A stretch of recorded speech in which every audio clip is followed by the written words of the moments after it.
காலபுருஷ தத்துவப்படி மேச ராசி முதன்மையான ராசியாகும். சரியா? காலபுருஷ தத்துவப்படி முதன்மையான ராசி. இந்த மேச ராசி என்பது ஆண் கிரகம், ஆண் ராசியாகும். அதே போல ஒற்றை ராசியாகும். இந்த ஒற்றை ராசி என்பது ஒருமைப்பாடு, அதாவது ஸ்ட்ரைட் பார்வை, நான் சொல்வதுதான் அப்படின்னு சொல்வது, எனக்கு எல்லாம் தெரியும் அப்படி என்பது. அதே போல எந்த ஒரு விஷயத்தையும் தன்னுக்குள்ளேயே அவங்க தேடி தன்னை ஒரு முதன்மை எடுத்து கொண்டு வருவது, தன்னை நேசிப்பது, இந்த இவையெல்லாம் ஒற்றையில சேரும். இப்போ ஒருத்தர் சொல்றாரு, நான் சொல்வதை கேள் அப்படிங்கிறாங்க இல்லையா, அது ஒற்றையில சேரும். அதே போல நெருப்பு ராசி, மேச ராசி நெருப்பு ராசி, அது எரியக்கூடிய தன்மை கொண்டது. நெருப்பு என்பது விளக்குக்கும் தேவைப்படும், நம்ம அடுப்புக்கும் தேவைப்படும், உருக்காலைக்கும் தேவைப்படும். இந்த நெருப்பு எப்படிப்பட்ட நெருப்பு என்றால் அதீத சக்தி வாய்ந்த நெருப்பு, அதாவது ஒர்க்குக்கு உண்டான நெருப்பு. விளக்கு நெருப்புங்கிறது ஹேண்டில் பற்ற வைக்கிறது நெருப்பு, தீக்குச்சி நெருப்பு, இதெல்லாம் ஓரளவுக்கு கம்மியான நெருப்பு. ஆனால் இந்த நெருப்பு அதீத நெருப்பு. இதனால என்னன்னா, மேசத்தில் பிறந்தவங்க பேசும்போது மற்றவங்க பேசுனாங்க அப்படின்னா அவங்களுக்கு கோபம் வரும். இவங்க ஒரு தடவை சொல்லிக் கொடுப்பாங்க, 2 தடவை சொல்லிக் கொடுப்பாங்க, 3வது தடவை பொறுமையை இழந்துருவாங்க. அந்த ஒரு தடவை சொல்லும் போது 2 தடவை சொல்லும் போதே மற்றவங்க கேட்டுக்கணும். புரிஞ்சுக்கிட்டாங்க அப்படின்னா இவங்களுக்கு டென்ஷன் ஆகாது. மேசராசிக்காரன் கோவப்படுவது எதனால? மற்றவர்கள் சொல்வதை சரியா புரிந்து கொள்ளவில்லை என்றால் அவர்கள் கோவப்படுவார்கள். இந்த மேசத்தில் பிறந்தவங்களுக்கு காலபுருஷ தத்துவப்படி முதன்மை இடமா இருப்பதால இவர்களுக்கு உள் உணர்வு அதிகமாக இருக்கும்.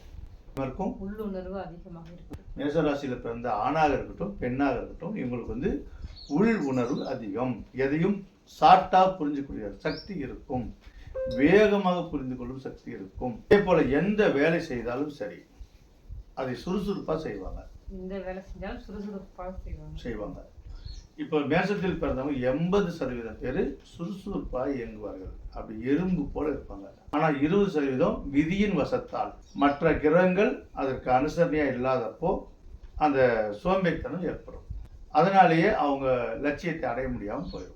80% மக்கள் இரும்பு போல செயல்படுவார்கள். 80% மக்கள் இரும்பு போல இல்லை, 80% மக்கள் எறும்பு போல.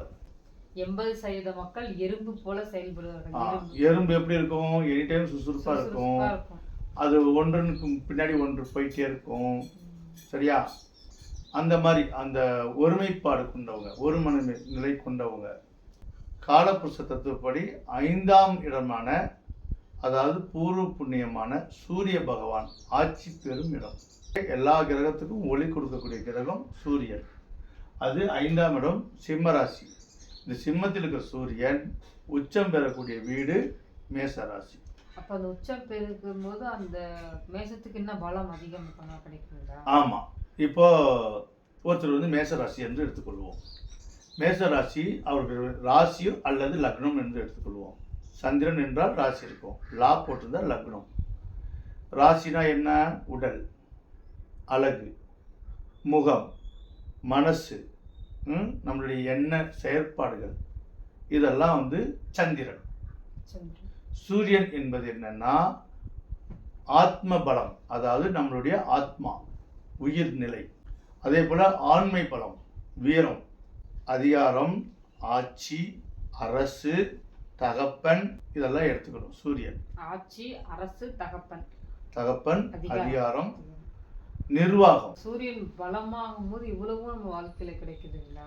ஆமா. யார் ஒருவருக்கு சூரியன் பலமாக இருக்கிறதோ அவங்க நிர்வாகத்துல இருப்பாங்க.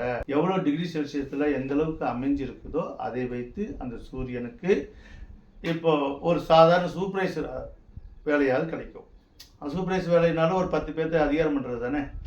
ஒரு லீடர் என்றாலும் ஒரு 4 பேர்த்தை அதிகாரம் பண்றது தானே, சொல்லிக் கொடுப்பது, வழி நடத்துவது தானே. அப்போ சூரியன் எந்த நிலையில் இருக்கிறதோ, எந்த ராசியாக இருந்தாலும் சரி, இது மேச ராசிக்கு மட்டுமல்ல. இப்போ நம்ம எடுக்கிறதுனா ஒரு எக்ஸாம்பிள் மேச ராசி சொல்லிட்டு இருக்கிறோம். சரியா? இது பொதுவாக எல்லா ராசிக்குமே எடுத்துக்கணும். ஒருவருக்கு சூரியன் எந்த நிலையில் இருக்கிறதோ அதை வைத்துத்தான். ஒருவருக்கு சூரியன் நீச்சமாகிவிட்டது என்றாலும் இப்போ இன்னொன்று தெரிஞ்சுக்கணும். உச்சம் பெற்றாலும் சரி, ஆட்சி பெற்றாலும் சரி, நீச்சம் பெற்றாலும் சரி, ஒவ்வொரு ராசியிலும் 3 நட்சத்திரம் இருக்கும். ஒவ்வொரு ராசிக்கும் 3 நட்சத்திரம். ஆமாம். இப்போ இங்கே அஸ்வினி, பரணி, கார்த்திகை 3 நட்சத்திரம் இருக்கும். அஸ்வினி நட்சத்திரம் 1 முதல் 4 பாதம் வரை மேல்கட்டத்தில் இருக்கும். அஸ்வினி, பரணி, கார்த்திகை 1 முதல் 4 பாதம் வரை. அதே போல பரணியில் 1 முதல் 4 பாதம் வரை, அஸ்வினியில் 1 முதல் 4 பாதம் வரை, பரணியில் 1 முதல் 4 பாதம் வரை, கார்த்திகையில் ஒரே ஒரு பாதம். அந்த கார்த்திகை நட்சத்திரம் யார் என்றால் சூரியனுடைய நட்சத்திரம். அப்ப அந்த கார்த்திகை 1ஆம் பாதத்தில் மேசத்தில் இருந்தால் சூரியன் பவராக இருக்காரு என்று அர்த்தம்.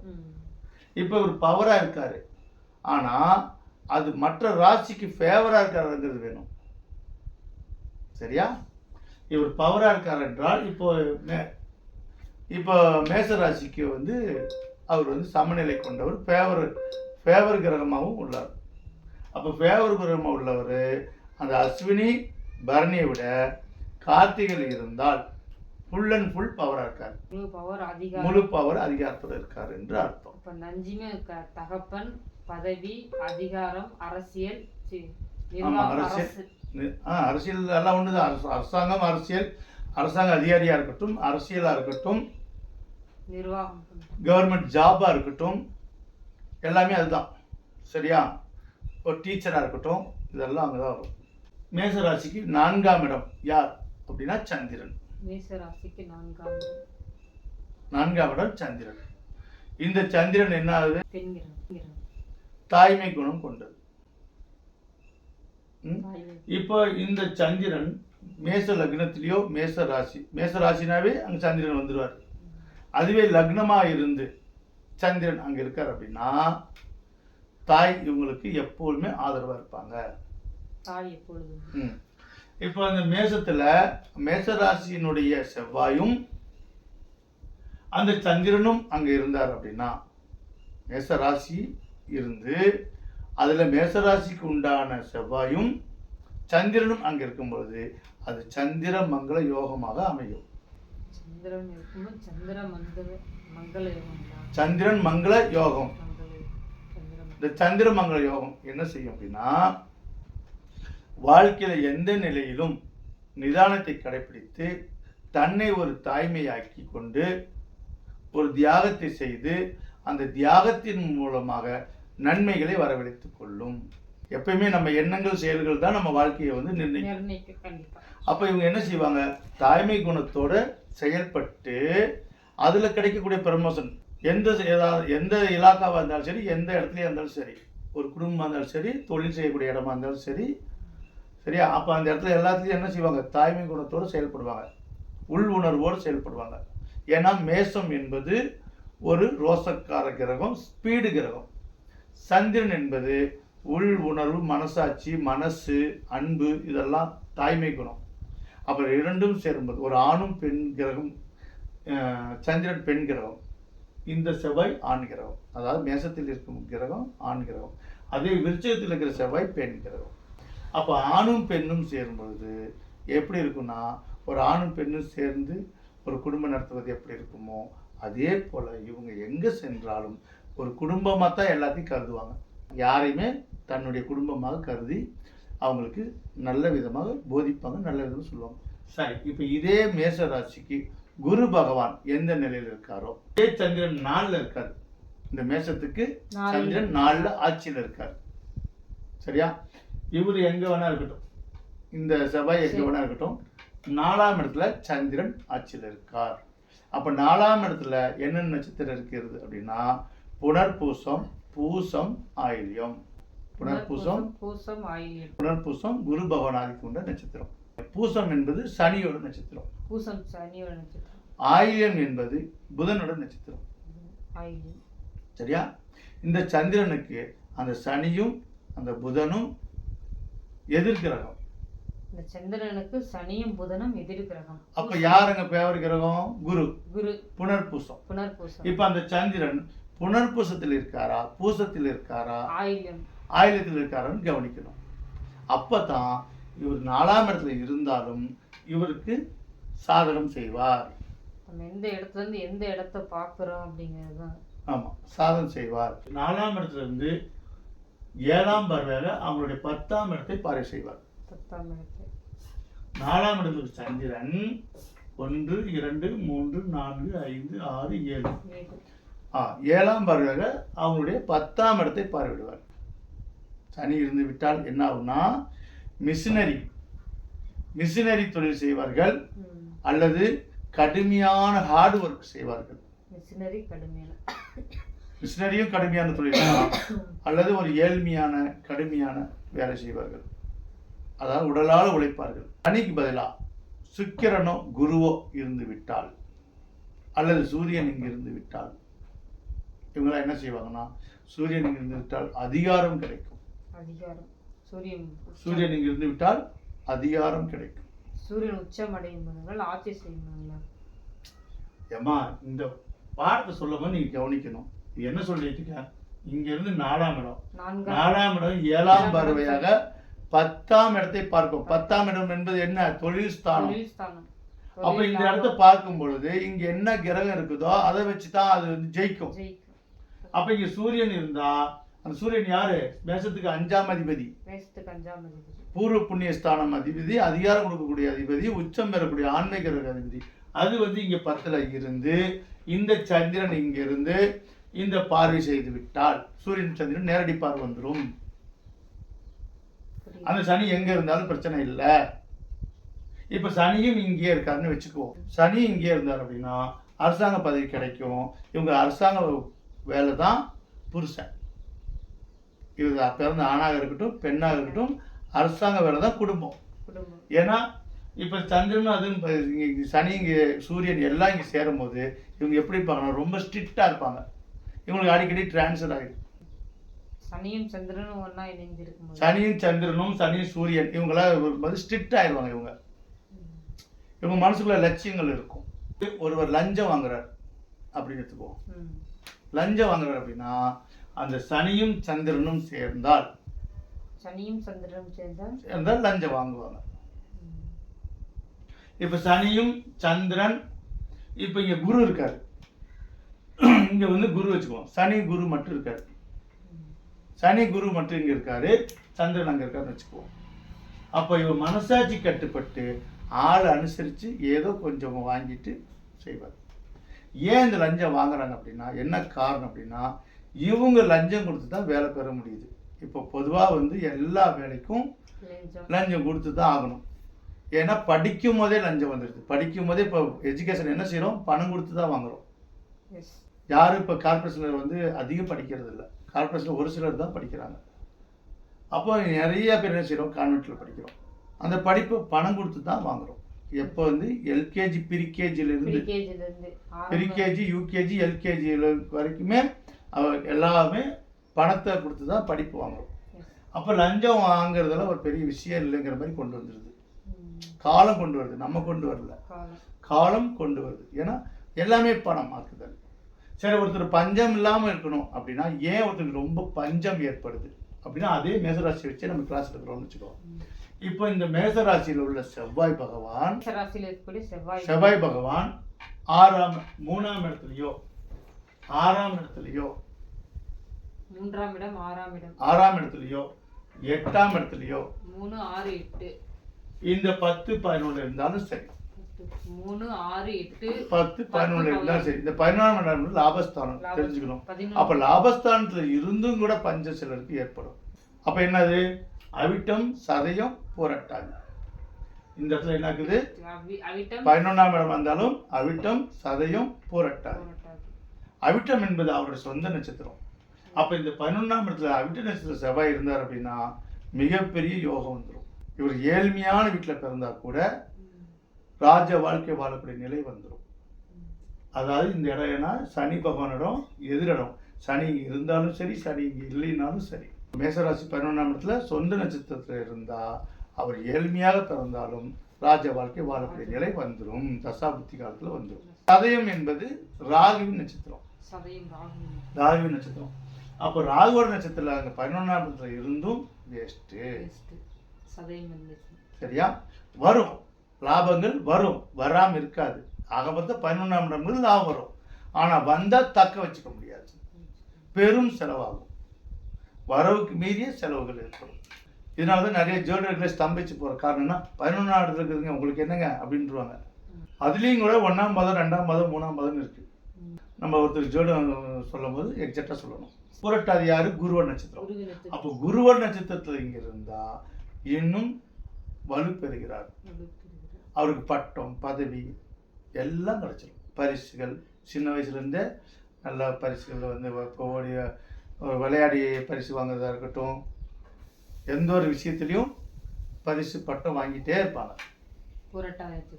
ஆமாம். இப்போ இது லக்னாதிபதி செவ்வாய் இங்கே 11ல் இருந்தாலும் யாரோட காலில் இருக்கார்? கால் என்றால் பாதம், கால் என்றால் பாதம். யாருடைய காலில் இருக்காரோ அதை வச்சு ஜோதிடம் என்பது சும்மா ஒரு பொதுவாக சொல்லக்கூடாது. சரி, இப்போ இதே செவ்வாய் 12ஆம் இடத்துல மறைஞ்சிடறார். 12ஆம் இடம் என்பது ஒருவருக்கு தூக்கம் கொடுக்கக்கூடிய இடம், கனவுகள் பலிக்கும் இடம், அல்லது கனவுகள் வேஸ்ட்டாக போகுது, கனவு அடிக்கடி தொந்தரவான கனவு வர்றது. நிறைய பேருக்கு பார்த்தீங்கன்னா அந்த வளர்ச்சியான கனவுகள் வரும், சாமிகளை பார்க்குற மாதிரி தெய்வத்தை பார்க்குற மாதிரி வரும், ஒரு நல்ல நல்ல இதாக கனவு வரும். ஒரு சிலர் பார்த்தா கெட்ட கெட்ட கனவு, தன்னையே கற்பழிக்கிற மாதிரி எல்லாம் கனவு வரும். அப்படியே அசிங்கமாக வெளியே சொல்ல முடியாத அளவுக்குலாம் கனவு வரும். சரியா? இதெல்லாம் இந்த கொடுக்கறது யாரு? 12ஆம் இடம். எந்த ராசியாக இருந்தாலும் அந்த ராசிக்கு 12ஆம் இடம். இப்போ மேச ராசிக்கு 12ஆம் இடம் மீன ராசி. இப்போ இந்த ரிஷப ராசிக்கு 12ஆம் இடம் மேச ராசி, மிதுன ராசிக்கு 12ஆம் இடம் ரிஷப ராசி. அப்போ இந்த ராசிக்கு 12ஆம் இடத்துல என்ன கிரகம் அமையுதோ அதை வச்சு தான் நம்மளுடைய நல்ல தூக்கம் கிடைப்பதும், தொந்தரவான தூக்கம் கிடைப்பதும், கருப்பு பணம் செய்கிறது இல்லையா? இப்போ எண்ணில் அடங்காத கருப்பு பணம், பிளாக் மணி எங்கே இடத்துல புதைக்கிறது, எவ்வளோ சொத்தை வச்சுக்கிறது, நம்ம பத்திரம் எத்தனை இருக்குன்னு கூட தெரியாத அளவுக்கு கொண்டு வர்றது இந்த 12ஆம் இடம். தன் வாழ்க்கையில் எவ்வளோ கடுமையாக உழைச்சாலும் நாதியத்து போய் நிற்கிறது, நாதியத்து போய் நிற்கிறது. மற்றவங்களுக்கெல்லாம் உதவி செஞ்சுட்டு, பிள்ளைங்களுக்காக இருக்கட்டும், மற்றவங்களுக்காக இருக்கட்டும், சமுதாயத்துக்கு யாருக்காக வேணா இருக்கட்டும், எல்லாத்துக்கும் உதவி பண்ணிட்டு கடைசியில் ஒன்றுமே இல்லாமல் அப்படி திக்கு கதியற்று போவதும் அந்த 12ஆம் இடம் தான். அதே போல ஒருவர் யானியாகுவதும், ஆமாம், யானியாகுவதும் குருஸ்தானமாகுவதும் மதிப்புள்ள மனிதனாக இருப்பதும் எல்லாம் அந்த 12ஆம் இடத்தை குறிக்கும். அதே போல் ஒரு அக்யூஸ்ட் ஆகிறது. ஆமாம், அந்த அக்யூஸ்ட்லேயும் எந்த விதமான அக்யூஸ்ட் ஆவார்கள் அப்படின்னு கணக்கு இருக்கு. இப்போ ஒரு ஈவர்க்கமே இல்லாத கடுமையான பயங்கரவாதியாக இருப்பதும் தீவிரவாதியாக இருப்பதும் எல்லாம் அந்த 12ஆம் இடத்தை குறிக்கும். ஜெயிலும் அவங்களே, ஜெயில் வார்டனும் அவங்களே, ஜெயில் கைதியும் அவங்களே. 12ஆம் இடம் அப்படிங்கிற ஒரு தொழில் ஸ்தானத்தை மெயினாக குறிக்குங்களா? தொழில் ஸ்தானம் இல்லைம்மா, அவங்களுடைய தகுதி தராதரம், அவங்களுக்கு கிடைக்கக்கூடிய கெப்பாசிட்டி. இந்த 12ஆம் இடம் என்பது பொருளாதாரம். 12ஆம் இடம் பொருளாதாரம், உங்களுடைய நஷ்டம் லாபம். ஒருவருக்கு லாபம் கொடுப்பது 11ஆம் இடம். அந்த லாபம் கொடுத்தாலும் தக்க வைத்துக் கொள்வது 12ஆம் இடம். ஒரு பிரெயினே வந்து மென்டாலிட்டி ஆகுமா, யானம் பெறுமா, இல்லை பயங்கரமாக உணர்ச்சி வசப்பட்டு எல்லாத்தையும் இழந்துக்குவாங்களா, அந்த மென்டாலிட்டி கூட அந்த 12ஆம் இடத்தை குறிக்கும். ஒரு பைத்தியம் பிடிக்குது இல்லையா, ஒரு பேய் பிடிச்சுன்னு சொல்கிறோம், ஒருத்தர் செய்வினையால் பாதிக்கப்படுறதுன்னு சொல்கிறோம். அப்போ இந்த பேய் பிடிக்கிறது, செய்வினையால் பாதிக்கப்படுறது, தனக்குத்தானே வந்து இப்போ போதைக்கு அடிமையாகி தன்னைத்தானே உடலை கெடுத்துக்கிறது, தன்னுடைய மனசை கெடுத்துக்கிறது. இப்போ எத்தனை இடத்துல பார்க்குறோம், இந்த கோயிலெல்லாம் கட்டி போட்டிருக்காங்க இல்லையா, அந்த மாதிரி இருக்கிறது. இதெல்லாம் என்னன்னா அந்த 12ஆம் இடம் எந்த அளவுக்கு பாதிக்குதோ அதை வைத்து அவங்களுக்கு அந்தந்த ஸ்டேஜில் அந்தந்த மாதிரி நிகழ்வுகள் நடக்கும். அதே 12ஆம் இடம் நல்ல நிலையில் இருந்தால் அவர்களுக்கு மோட்சம் கிடைக்கும். என்ன கிடைக்கும்? மோட்சம் கிடைக்கும். இப்போ ஒருத்தவங்களுக்கு எவ்வளோதான் சொல்லி கொடுத்தாலும் அதை மைண்டில் வச்சுக்க முடியாமல் போகுது இல்லையா, மெமரி லாஸ் ஆகும், ஞாபகம் மறதி கம்மியாகிறதும் அதுலேயும் பர்சன்டேஜ் இருக்குது. இப்போ ஒருத்தருக்கு வந்து 1க்கு 4 தடவை சொன்னால் புரிஞ்சுக்குவாங்க, ஒருத்தருக்கு எத்தனை தடவை சொன்னாலும் புரிஞ்சுக்க முடியாது. அதே போல் ஒருத்தர் வந்து விருக்குன்னு பயந்து இருக்கிறாங்களே, எதை கண்டாலும் ஒரு கோலையாக போகிறது, வீரமாகிறது, இது எல்லாமே அந்த 12ஆம் இடத்தை குறிக்கும். இது மேச ராசிக்கு மட்டுமில்ல, அனைத்து ராசிக்கும் 12ஆம் இடம் என்பது மோட்சஸ்தானம். 12ஆம் இடம் என்பது அனைத்து ராசிகளுக்கும் மோட்சஸ்தானம். அதே போல மறைமுக உறுப்புகள் அதில் கொப்பளம் வர்றது, நோய் புண்ணு வர்றது, கட்டி வர்றது, இல்லை அந்த இடம் வந்து பிரகாசமாக நல்லபடியாக ஒரு சுத்தமாக வச்சுக்கிறது, இது எல்லாமே அந்த 12ஆம் இடத்தை குறிக்கும். கடைசியாக ஒரு ரிகர்ஷன் பார்த்துடலாமா? முதலிடம் என்பது அவர்கள். முதலிடம் என்பது அவர்கள். அவர்கள் அவருடைய சுய சரிதம், சுய உணர்வு, நட்டையா இருப்பாரா, குட்டையா இருப்பாரா, சிகப்பா இருப்பாரா, கருப்பா இருப்பாரா, எந்த மாதிரி இருப்பாரு அப்படி என்பது முதலிடம். இரண்டாம் இடம் என்பது அவருடைய நாக்கு ஸ்தானம், அதாவது வாக்கு ஸ்தானம். அவருடைய சொல்கள் எப்படி இருக்கும், அந்த சொல்கள் அவருக்கு வருமானத்தை கொடுக்குமா, அதே சொல்லு அவருக்கு நஷ்டத்தை கொடுக்குமா, மற்றவங்களோட அனுசரித்து எல்லாரும் நல்லபடியாக பேசுவாரா, இல்லை எல்லாத்தையும் வந்து ஸ்ட்ரிக்டாக பேசி வெட்டுன்னு பேசுவாரா, இதெல்லாம் அந்த இரண்டாம் இடம். அதே போல முகம் அழகு. முகம் வந்து எந்த அளவுக்கு அழகா இருக்கும், எந்த அளவுக்கு இருண்ட மாதிரி இருக்கும், எந்த அளவுக்கு தேஜஸ் இல்லாமல் அப்படி இழந்து போகுது இல்லையா, ஒரு புருட்டா அப்படி எல்லாம் ஆகுது இல்லையா. அப்போ அந்த கெட்ட கிரகங்கள் இதாகும்போது அந்த முகத்தில் வந்து என்ன ஆகும், அப்படியே அசிங்கமாயிரும், இல்லை அடிபட்டு உதறி கிழிஞ்ச மாதிரிலாம் ஆகுது இல்லையா. இந்த மாதிரி இது முகம். அடுத்தது அதே போல் அது ரெண்டாம் இடம் குடும்பஸ்தானத்தையும் குறிக்கும். தன்னுடைய குடும்பத்தில் வரக்கூடிய வருமானம், எந்த அளவுக்கு வருமானம் வரும், கொஞ்சமாக வருமானம் வருமா, நிறைய வருமானம் அப்படிங்கிறது. அந்த ரெண்டாம் இடத்துல டச் பண்ணும்போது 4, 7, 11. ஆமாம், அந்த ரெண்டாம் இடத்துல டச் பண்ணி 4, 7, 11 நிர்ணயிச்சு அப்படின்னா அவங்க பெரிய வியாபாரியா, பெரிய வருமானக்காரங்களா, இல்லை சின்ன வியாபாரியா, அல்லது வேலை கூலிக்கு போகிறவங்களா, கஷ்ட ஜீவனத்தை அனுபவிக்கக்கூடியவங்களாங்கிறது அது இரண்டாவது. அடுத்தது மூன்றாம் இடம். மூன்றாம் இடம் என்பது ஒரு விஷயத்துக்கு முயற்சி செய்யறது. ஒரு முயற்சி செஞ்சால் தானே எது ஒன்று நடக்கும். ஒரு படிக்கிறதுனாலும் அது முயற்சி பண்ணணும்ல. அப்போ முயற்சியே பண்ணலாம், என்ன பண்ண முடியும்? முயற்சியே பண்ணால் நமக்கு சாத்தியம் இல்லை. அப்போ அவங்க எந்த அளவுக்கு மந்தியாக இருப்பாங்களா, சுறுசுறுப்பாக இருப்பாங்களா. முதல்ல இவங்க காது நல்லபடியாக கேட்குமா. ஆமாம், ஏன்னா ஒரு கேட்கும் செவி திறன் நல்லா இருந்தால் தான் மைண்டில் போய் பதிவாகும். ஆமாம், அப்போ காது கெட்டு போகிறது, கண்ணு கெட்டு போகிறது நேத்திரஸ்தானம். அது மூன்றாம் இடம் என்பது நண்பர்கள். தன்னுடைய நண்பர்கள் நல்லபடியாக கிடைப்பாங்களா, இல்லை கோல்மான் சொல்லக்கூடிய நண்பர்கள் கிடைப்பாங்களா, நம்மக்கிட்ட ஒரு பேசிட்டு அங்கிட்டு போய் நம்மளை பற்றி தப்பாக சொல்லுவாங்களா, அதெல்லாம் மூன்றாம் இடம்.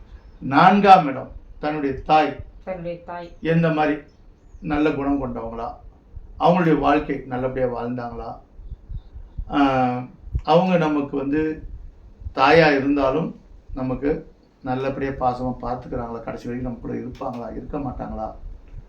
இப்போ ஒவ்வொரு தாய் வந்து தனக்கு இதாக பேசாமல் அக்கா தங்கச்சிக்கு இதாக பேசுகிறாங்க இல்லையா, சப்போர்ட் பண்ணுறாங்க இல்லையா, நமக்கு எதிராக பேசுகிற மாதிரி தோணுது இல்லையா, அதெல்லாம் அந்த நான்காம் இடம் வந்து விஷயம் எடுத்துக்கலாம். அதே போல் தன்னுடைய தாய்ப்பால் சரியாக கிடச்சிச்சாங்க கூட இதை தெரிஞ்சுக்கலாம். சின்ன வயசில் தனக்கு தாய்ப்பால் கிடச்சிச்சா. அதே போல் கல்வி, நம்ம எந்த அளவுக்கு கல்வி கிடைக்கும். இப்போ 1ஆவதுலேருந்து 5ஆவது வரைக்கும் ஒரு ஸ்டேஜ், 10லேருந்து 5ஆவதுலேருந்து 10ஆவது ஒரு ஸ்டேஜ், அதுக்கு மேலே +1 +2, அதுக்கு மேலே டிகிரி. அப்போ இவங்க எந்த அளவுக்கு படிப்பாங்க, ஏதோடு நின்றுவாங்க. அப்போ படிக்கலைன்னா முட்டாளாயிடுவாங்களா, அப்போ படிக்காமே மேதை ஆவாங்களா, படிக்காமலும் மேதையாகவும் இருக்காங்க இல்லையா. அப்போ படிக்காமல் மேதையாவதும் படித்தும் முட்டாளாவதும் அந்த நான்காம் இடம். படித்து மேதையாகவும் படிக்காமல் முட்டாளாகவும் அந்த நான்காம் இடம். ஐந்தாம் இடம் என்பது ஒருவருடைய பூர்வ புண்ணியம். போன ஜென்மத்தில் இவங்க என்ன நிலையில் இருந்தாங்களோ அதனுடைய வரம் தான் இப்போ வாங்க முடியும். இவங்களுக்கு பிறக்கிற குழந்தையும் சரி, இவங்க பெற்றவங்களுக்கு செய்யக்கூடிய நன்மையும் தீமையும் சரி, இந்த ஐந்தாம் இடத்தை குறிக்கும். ஆறாம் இடம் ஒருவருடைய கடன், நோய், எதிரி. ஆமா, இவங்க எந்த மாதிரி கடன் ஏற்படும், சின்ன கடன் ஏற்படுமா, இல்லை பெரிய கடன் ஏற்படுமா, கடனாகவே சாகுவாங்களா கடைசி வரைக்கும், இல்லை ஒரு கடனானாலும் அதெல்லாம் ரெடி பண்ணிட்டு மீண்டும் இவங்க கடன் கொடுக்குற அளவுக்கு வந்துடுவாங்களா. இவங்களுக்கு அமையக்கூடிய எதிரிகள் எந்த மாதிரி எதிரிகள் இருப்பாங்க, வெயிட்டான எதிரியா, சாதா எதிரியா, அதெல்லாம் எடுத்துக்கலாம். சரியா. அது நோய் எடுத்தாலும் ஒரு சின்ன நோய் சரியாயிடுமா, இல்லை பெரிய அறுவை சிகிச்சை செய்ய வேண்டிய நிலை ஏற்படுமா, இல்லை அதுலேருந்து தப்பிச்சுக்குவாங்களா அப்படிங்கிறது எல்லாமே அதில் இருக்கும். இந்த நோயாளியே இறந்துருவாங்களாங்கிறதெல்லாம். சரியா. அடுத்து ஏழாம் இடம். ஏழாம் இடம் என்பது வாழ்க்கை ஸ்தானம். தனக்கு வரக்கூடிய லைஃப் பார்ட்னர், தனக்கு வரக்கூடிய கூட்டாளி, தொழில் கூட்டாளி, லைஃப் பார்ட்னரும் சரி, தொழில் பார்ட்னரும் சரி, இந்த ஏழாம் இடத்துக்கு குறி. அதே போல் எட்டாம் இடம் தனக்கு வரக்கூடிய கணவரோ அல்லது மனைவியோ. அவங்க கெட்டவங்களா நல்லவங்களா, நம்மளை நல்லபடியாக பார்த்துக்குவாங்களா, அவங்களுடைய ஆயுள் எந்த அளவுக்கு இருக்கும் அப்படிங்கிறது அந்த எடுத்துக்கலாம். அதே போல் நம்மளுடைய கண்டமும் எடுத்துக்கலாம். நம்மளுக்கு உயிர் ஆபத்து வருமா, நம்மளுக்கு வந்து விபத்தில் இறந்துருவோமா, எந்த மாதிரி இறப்போம், நம்ம இறப்பை கூட கண்டுபிடிக்க முடியும் இந்த 8ஆம் இடம். நம்மளுடைய திடீர் அதிர்ஷ்டம் கிடைக்கும் நம்மளுக்கு, இல்லை திடீர்னு நம்மகிட்ட இருந்து பறி போயிடுமா. இப்போ நம்மள வந்து ஒரு பொருள் திடீர்னு பறி போயிடுது இல்லையா, அப்படி திருட்டு கொடுப்பதும் திருடுவதும் எல்லாமே இந்த 8ஆம் இடம். ஒருவர் சிறைவாசம் செல்வதும், இப்போ சிறைக்கு செல்றாங்களே, ஜெயிலுக்கு போறாங்க இல்லையா, தப்பு செஞ்சு ஜெயிலுக்கு போறாங்க உண்டு, தப்பு செய்யாமல் ஜெயிலுக்கு போறவங்களும் உண்டு. இந்த 8ஆம் இருக்கிற கிரகம் என்ன நிலையில் இருக்கோ அதை வச்சு இவங்க தப்பே செய்யாமல் ஜெயிலுக்கு போவாங்களா, அல்லது தப்பு செஞ்சு ஜெயிலுக்கு போவாங்களா, ஜெயிலுக்கே வார்டரா இருப்பாங்களா, ஜெயிலில் வார்டர் இருக்காங்களா, அந்த மாதிரி எல்லாம் இந்த 8ஆம் இடத்துல இருக்கலாம். 9ஆம் இடம் தன்னுடைய பாக்கியஸ்தானம். தன்னுடைய தகப்பன் எந்த அளவுக்கு நல்லவங்க, தன்னுடைய தகப்பனால் நமக்கு ஏதாவது ஆதரவு கிடைக்குமா, இல்லை நம்மளால் தகப்பனுக்கு ஏதாவது ஆதரவு கிடைக்குமா, இந்த 2 பேருக்கு ஆதரவுலாம் போயிருமா, ஒரு வயசு ஏற ஏற 2 பேருக்குள்ள வாக்குவாதம் வந்து பிரிஞ்சுவாங்களா, இதெல்லாம் இந்த 9ஆம் இடத்தை எடுக்கணும். தான் ஒரு தந்தையாவதும் சரி, நமக்கு இருக்கும் தந்தையும் சரி, இதெல்லாம் இந்த 9ஆம் இடத்தை எடுக்கணும். 10ஆம் இடம் நம்மளுடைய ஜீவனஸ்தானம், நம்மளுடைய தொழில் ஸ்தானம். நம்ம எந்த மாதிரி தொழில் செய்வோம். இப்போ ஒருத்தவங்க படிச்சுட்டு இருப்பாங்க, படித்து இந்த இலக்கா அடையணும், இந்த வேலைக்கு போகணும்னு நினச்சி படிப்பாங்க. ஆனால் அவங்க என்ன ஆகும், கால விதியால் என்ன ஆகிடும், படித்த படிப்புக்கு அவங்க செய்கிற வேலைக்கு சம்மந்தமே இல்லாமல் போயிடும். சரியா? அப்போது படித்த படிப்புக்கு வேலை கிடைக்குமா, பிடிச்சமான வேலை கிடைக்குமா, மனசுக்கு நெருடலான ஒரு நிம்மதியில்லாத வேலை கிடைக்குமா, தன்னுடைய சம்பளம் எந்த அளவுக்கு உயருமா, ப்ரமோஷன் கிடைக்குமா, இதெல்லாம் இந்த 10ஆம் இடத்துல இருக்குது. 11ஆம் இடம் நம்ம எவ்வளோ உழைச்சிருந்தாலும் அந்த உழைச்சதை வச்சு கடைசி காலத்தில் சேர்த்து வச்சு சாப்பிட முடியுமா, இல்லை கடைசி காலம் வரைக்கும் கஷ்டப்பட்டு தான் சாப்பிடணுமாங்கிறது 11ஆம் இடம் லாபஸ்தானம். 12ஆம் இடம் மோட்சஸ்தானம். சரியா? நம்ம என்னெல்லாம் நன்மைகள் செஞ்சுக்கிறோமோ, என்னெல்லாம் தீமை செஞ்சுக்கிறோமோ, இதெல்லாம் கடைசி காலத்தில் நம்ம வச்சு அனுபவிக்க வைக்கும். நீங்கள் நல்லது செஞ்சுருந்தா நல்லது கிடைக்கும், கெட்டது செஞ்சுருந்தா கெட்டது கிடைக்கும். அதே போல் அடுத்த ஜென்மத்தில் கிடைக்கக்கூடியதும் இந்த 12ஆம் இடம் தான். இப்போ புரிஞ்சுட்டிங்களா? ஒவ்வொரு பாகத்துக்கும் புரிஞ்சுட்டீங்களா? 12ஆம் இடம்